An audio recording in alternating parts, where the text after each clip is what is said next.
his life history. His full name was Muhammad bin Ismail bin Ibrahim bin al-Mughira bin Bardizbah. So his own name is Muhammad. He is the son of Ismail, grandfather's name Ibrahim, great-grandfather Mughira, and Mughira's father's name was Bardizbah. So Imam Bukhari rahmatullahi alayhi, not the great-grandfather, his father, which means the fifth one in that generation, was not a Muslim. Mughira accepted Islam, and then Islam, alhamdulillah, continued in that family. And Imam Bukhari rahimahullah, when you study his biography, you would see that his last name is used Al-Ju'fi. Muhammad bin Ismail bin Ibrahim Al-Ju'fi. Where did Al-Ju'fi come from? It's very interesting. As we said, his father's name is Ismail. Grandfather, Ibrahim. Grandfather's father, Mughira. Mughira's father is Bardizbah. So Mughira, when he embraced Islam on the hands of a person whose name was Yaman al-Ju'fi. Mughira embraced Islam, and the person who introduced him to Islam and through whom he became Muslim, his name was Yaman al-Ju'fi. So Imam Bukhari rahimahullah took the surname, the family name of a person who brought them into Islam, al-Ju'fi. So this is where al-Ju'fi comes from, and as his surname. So he himself is not from that family of al-Ju'fi, but the person who brought them to Islam was al-Ju'fi, and therefore they took that title or a surname as al-Ju'fi. And this was something also common in those days from the time of Sahaba Ridwanullahi alayhim ajma'in, that if someone would come into Islam through another person, and that person has no relatives, he just came into Islam, so of course he lost all of his family because they are all into another religion. So in Islam he has no family. Same case if this person would die. What will happen to all of his wealth? Or, not only this, if, God forbid, something happens to this person where he needs help. Something that we don't even think about these days. If you need help, you have to, that's your problem. But it was something that in that society, people would not just let it go like this. A person came, if he would need help, he doesn't have, financially he can't support himself. Today we say, okay, you have your insurance and you deal with it. But really the situation was like, especially from the Islamic point of view, say God forbid, you're driving the car. You had an accident where it was your fault and someone died in another car. From the Islamic point of view, you have to pay diya, which is a huge amount. Who's going to pay for it? Or is this person will just put him in prison forever because you can't pay, so you go behind the bars and you just stay there for the rest of your life. And really, he can't bring a couple of $100,000 just like this and come and give it. So what they used to do was, after coming in Islam, not necessarily just the person who introduced them to Islam, someone they would choose, and this person would make an agreement with that person that you be like a family to me. If I die, then you can take whatever I leave behind, you take it. And God forbid if I did something for which I have to pay diya, the ransom for it, then you would help me in paying it in whichever way you can. And then they used to fulfill these obligations. They used to pay it. He got sick, he can't afford it, they would pay it. His janazah, burial, everything, that person would pay for it. So this is how they used to make an agreement with each other. There are details to it and there are conditions from the Sharia point of view. How far can we go with it? What are the restrictions? What are the conditions? But just as a general idea, this is what used to happen. So this is where Imam Bukhari rahimahullah takes the name Al-Ju'fi from. And inshallah, by the end of the session, I will tell you something even more interesting, inshallah, about this similar situation when these people are, when Al-Ju'fi came into Islam, and then Allah subhanahu wa ta'ala, subhanallah, through him coming into the deen of Allah subhanahu wa ta'ala, then from his generation, a person came that served the ummah in such a way that up to this day the ummah is benefiting from his work. And for sure, the person who came into the deen, who became a reason for all of this work, he's getting his share of the reward also. And a person who introduced them to Islam, subhanallah, imagine how much reward he's getting. If you just think about it for a minute, that person who introduced them to Islam, he may not have memorized a single hadith, but he's getting the reward of all Sahih Al-Bukhari and every work that is being done through and by using Sahih Al-Bukhari. He's getting the reward because he is the one who brought them into the deen of Allah subhanahu wa ta'ala. Imam Bukhari rahimahullah, subhanallah, the way he was born, he was orphan. And blind also at the same time. Just try to put it in our position, in our days, a child that is born, lost his father before he was born, and then the child is blind also. Not only this, the position of the family was such that the mother had to work in people's homes in order to raise her children. So she would wash dishes, she would clean the house for people, So this is what she used to do. This is how she raised two of her sons.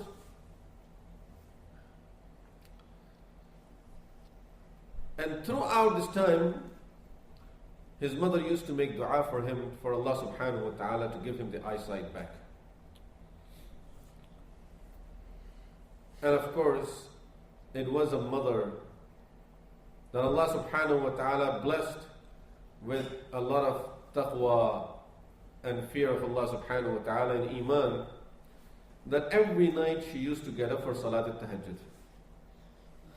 And then in Salat al-Tahajjud, she used to make dua for her son to get his eyesight back. When Imam Bukhari rahimahullah was about 6 years old, once his mother, again as normal, she wakes up for Salat al-Tahajjud. She makes dua for her son. She cries to Allah subhanahu wa ta'ala, give my son his eyesight back. Ya Allah, if he would get his eyesight back, I will make him hafiz of Quran. She lays down and sees Ibrahim alayhi salatu wasalam in her dream. And the way she saw the dream was that Ibrahim alayhi salatu wasalam is wiping his hand over the face of her son Muhammad. Then he says to the mother, he says, get up, your son got his eyesight back. And as soon as the dream was over, she woke up. She went and she woke her son up, Muhammad, 6 years old. Muhammad, wake up. He wakes up, he opens his eyes, he sees his mother for the first time in his life. Mama, I can see you now. Subhanallah, imagine the happiness of that family. How happy the mother must be.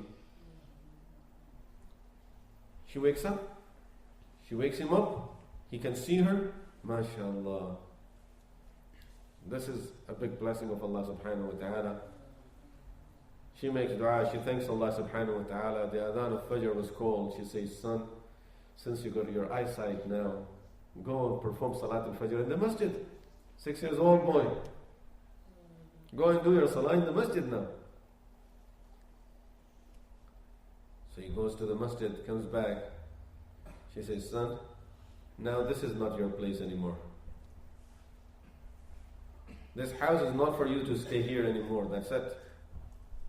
I was begging Allah subhanahu wa ta'ala to give you the eyesight back so that you learn the deen of Allah. Now go to the masjid and stay with this class over there, stay in the class over there and memorize Quran. So he started memorizing Quran. You know, blind people, they have sharp memory. Allah subhanahu wa ta'ala, when He takes something, He gives more. He doesn't take, subhanallah. Allah subhanahu wa ta'ala never takes. When He takes, He gives more. So, you see, really, the blind people, those that they don't have the eyesight, but their memory is very sharp. And the way they deal with things and do things, they remember things. We can never remember those things. We had a person, and most of the people from subcontinent, like especially from Pakistan, would know that person. His name was Qari Fatah Muhammad. He used to be in Makkah Mukarramah, in Medina Munawwarah. He is the teacher of most of the Huffaz. Subhanallah, Allah subhanahu wa ta'ala used him. He is really the teacher of most of the Huffaz that are in Pakistan area and in Saudi Arabia. In fact, all the Imams of Haram are his students. All the Imams of Haram, without any exception. They are the students of his students. He was blind. But you meet him after 20 years, he will remember you with your voice. Oh, your brother Abdullah. You came to me 20 years ago, isn't it? Yes. This is the type of memory Allah subhanahu wa ta'ala blessed him with. So, now as Imam Bukhari rahimahullah, he got his eyesight back, Allah subhanahu wa ta'ala didn't take that blessing away of the memory. That it remained. And he gets his eyesight too. So, very quickly he was able to finish the Hajj. Then his mother said to him, son, now you start memorizing the hadith. And he was interested in that also. So he started joining the lesson of hadith by one of the muhaddiseen in his area. But being a young boy, it wasn't his age of formally attending the class of hadith. So no muhaddis would accept such a young boy as a student in his class, but he would go and sit. You can sit and listen to hadith, but I will not consider you as one of the students of hadith. You're too young. And narrating the hadith is a responsibility. So he would just go and sit in that gathering, and just by being in that gathering, he started learning all the science of hadith and memorizing a hadith, and subhanallah, he got so much into it that now, by the time he was about 11 years old, he knew the biography of all the people that come into the chain of narrators. At the age of 11. Once the teacher, and he would sit at the far corner of the masjid because he's not part of the class. So once the teacher is narrating a hadith, where he says, حدثنا سفيان عن أبي الزبير, and he goes on with the chain of the narrators. So the young boy, 11 years old, he raises his hands with respect. He said, I have a question. He said, what? He said, Abu Zubayr never met Sufyan. Huh? What are you talking about? He said, son, just stay quiet. This is too early for you to talk about this field. He said, sir, I'm telling you, Abu Zubayr never met Sufyan. So how can he read a hadith from Sufyan? The teacher, when he's looking at this boy and at his age and everything, of course he doesn't want to take it seriously. So the boy requests the teacher and says, could you please go and just check it with your notes? So he went and checked it, he came back. He said, son, then what is the right narration? He says Sufyan's teacher was Az-Zubayr, not Abu Zubayr. These are two different people. Zubayr ibn Adi was the teacher of Sufyan. So, حدثنا Sufyan عن الزبير, not Abu Zubayr. I said, you're right. But how did you know this? I just learned it by sitting in your gatherings here. I memorized it. I learned all of this. That time people realized the value of this boy. So now teachers started paying special attention to him.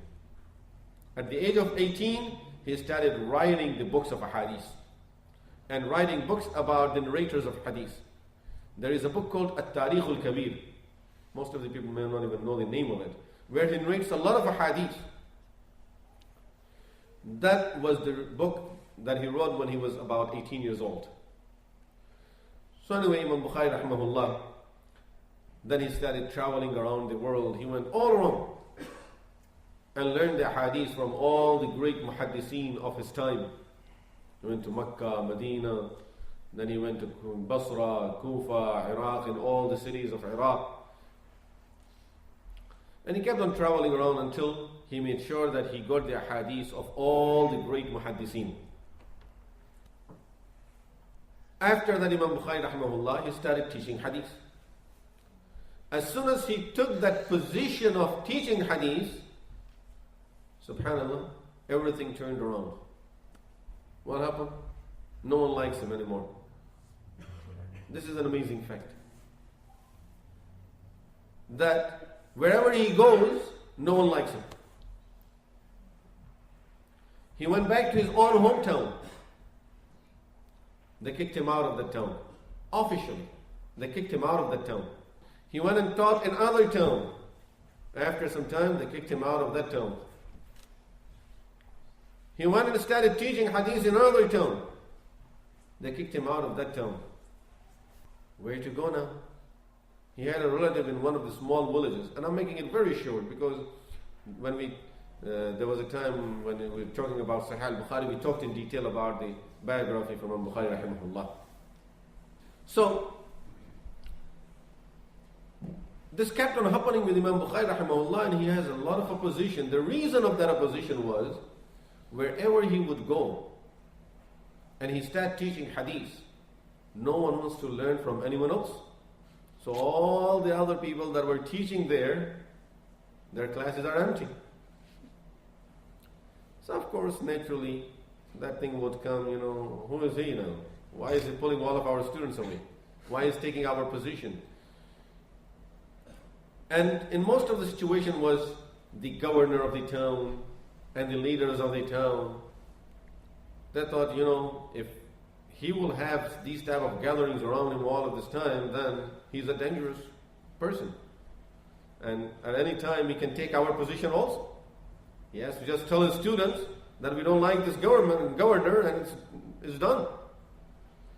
So it was the fear of those people who were sitting in these positions that they may lose it because of the high respect Imam Bukhari rahimahullah has amongst his students.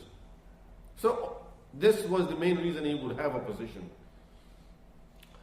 And subhanAllah, every time, whenever he was opposed and he was asked to leave, his students, by that time, he had so much respect in the eyes of the public that people said, you don't have to leave. We'll deal with it, don't worry. He said, no. We don't want to create fitna. And I don't want to start a problem for everyone in the town. So, okay, that's fine. This is not the only place. I can go and live somewhere else. So he goes and lives somewhere else. When this thing continued, then he went and he lived in a small village, as I said, for some time. Then he heard that there was another town where the students, of course, after all, he's a muhaddis, and people really want to benefit from his knowledge. So they invited him in another town. This was the day after Eid, if I remember correctly. He got on his right, he's about to leave, and a person approached him and said, we recommend that you don't go there because people are creating fitna over there. And there are a lot of people that are opposing your coming into this town. So it's better that you don't come there now. When he heard this, he was so disappointed that now, wherever I go, people are posing. Not only this, that even people who don't know me, they never have seen me, and before I go there, they're opposing me before even talking to me. So he made this dua, Allahumma inna al-arda qad daqat aliyya bima rahabat, faqbidni ilayk. Ya Allah, this whole universe is becoming too narrow for me. I have no place. So Ya Allah, just take me away. Right there, he is sitting on his horse. He made this dua. Right there, he fell off the horse. They picked him up, took him into the house, passed away there. He passed away there. SubhanAllah, this is the greatest muhaddith of the time. And not only of his time, of greatest muhaddith that we find in the history of Islam. He had to make this dua at the end. Allahumma inna al-arda qad daqat alayya bima rahabat. Ya Allah, this whole world is becoming too narrow for me. I'm not accepted anywhere. Faqbidni ilayk. Ya Allah, just take me now.